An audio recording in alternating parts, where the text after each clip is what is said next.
Name's Jadon Pryor. I fight at featherweight, super featherweight. My record's 1-0 and I fight out of Fareham, Southampton. So, how was your route into boxing? Like, do you want to just give us a brief, like, how you got into it, what influenced you, etc.? So I've got older brothers that are about 20 years older than me, and my dad always brought them up through boxing. And then they ended up moving away when he had me and my brother. So we'd always grow up into boxing, watching boxing.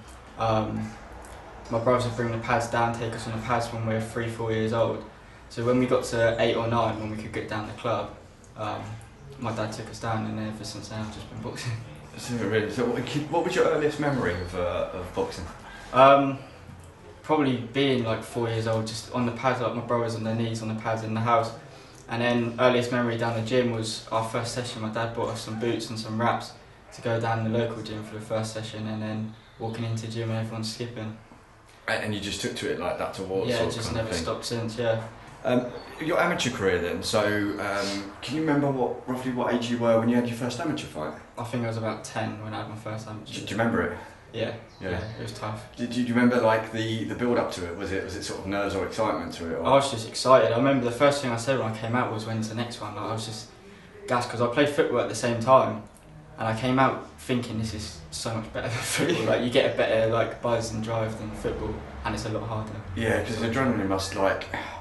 With football, so I play football, is I sort of kind of remember a lot of what happened. Surely as boxing, because it's a different sort of concentration, you probably must have been like over in a millisecond, and then you sort of realise like how much you maybe sort of enjoyed it. Yeah, well, they were like minute rounds, so you'd come out and the fight was only 5-6 minutes, and you'd come out and you're just like you didn't know what happened. It's like an adrenaline rush, which I enjoyed. So yeah, that's good. Yeah. And tell me, how many amateur fights did you have? I had about 50 amateur fights. Yeah.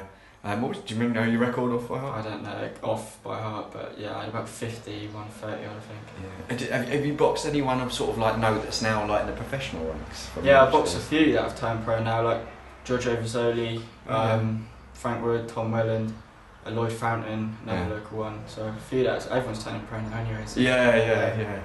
Nice. Obviously the transition to pro. What are you now? How old are you now? Turned 20 now. 20. So you still sort of kind of, well, actually you're quite young, aren't you? Really, you're turning pro. Did you not fancy like staying around the amateur scene for a little bit longer? Well, that's the thing, because I wanted to really, like, if you asked me when I was 16, 17, I'd say I want to turn pro ideally at 23, 24. But the way things happen now, and everyone's turning pro, there's not a lot to look forward to in the amateurs, and I think if I stayed in the amateurs for another 5 years, I don't think it would have done a lot for me except waste time, where if I turned pro at that time, those 4 or 5 years I could have been 10, 11, 12 and 0. And you didn't sort of fancy maybe trying to get on like a GB team or anything like that? That's what I ideally wanted to do, but then when boxing's like, there's talks about it not being in the Olympics and stuff, even if you did get on the GB team, like, except international tournaments, what's there really to look forward to? And you could chase getting on that GB team for years, and if you don't do it, you've just wasted your time. So that was a decision to sort of pro. I just thought it was a good time, and may as well turn pro early and learn in the pro ranks. I suppose, unlike the amateurs, because obviously you're boxing more frequently, at least in the pro ranks, you haven't got to sort of kind of rush that I'm boxing every month. You could probably have one, take a few months off, learn your trade and sort of thing. Is that the sort of the ideology of like what you want to kind of do the next, so maybe 2 years, is have those? For me, the way I do things, especially training, is I like to do it planned and like methodically. I don't like being told like on a Wednesday, you're boxing on the weekend, and I'm stuck in the middle of like, what do I do? Do I rest? Do I train? Or what do I eat? I like being like, you're boxing, we're going to have this X amount of fights this year on these dates and these venues, like just sort it out, and then I can like work from there, and that's what I like doing. I like having a long time to like plan things properly. Your trainer Gary, tell me a little bit about that, how that sort of relationship. So me and Gary have known each other for years through like just boxing around in the same area, because both Southampton. I think he was in the opposite corner of my first ever amateur fight actually when I was 10. So we known each other for ages, and then I was at a club called Garden Rim, and we asked the coaches like, I want to turn pro, who's the best person to go with, and they said definitely speak to Gary White. So straight away we called Gary, and he came round and we just spoke to it and then sorted it out from there. It's pretty easy, to be fair, and I'm getting on with it. It's really good. And Gary's sort of like on board with the, not rushing you. sort of like you're taking your time, nurturing your sort of kind of career as well. Yeah, he's very big on that. Like, he don't want to rush me at all. He wants to. He knows that. I mean, I had my debut at 19. Just take things slow. Like, I've got years. Because as a pro, even though I feel old, as a pro, I am like really young. So take the 4 fights a year or whatever, building that up slowly. Not taking anything silly too early.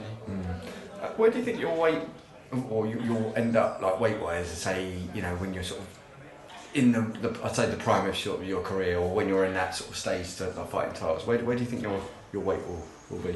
Well, right now I'm about feather, super feather. I don't know what I'm going to grow. Like, I could grow even more.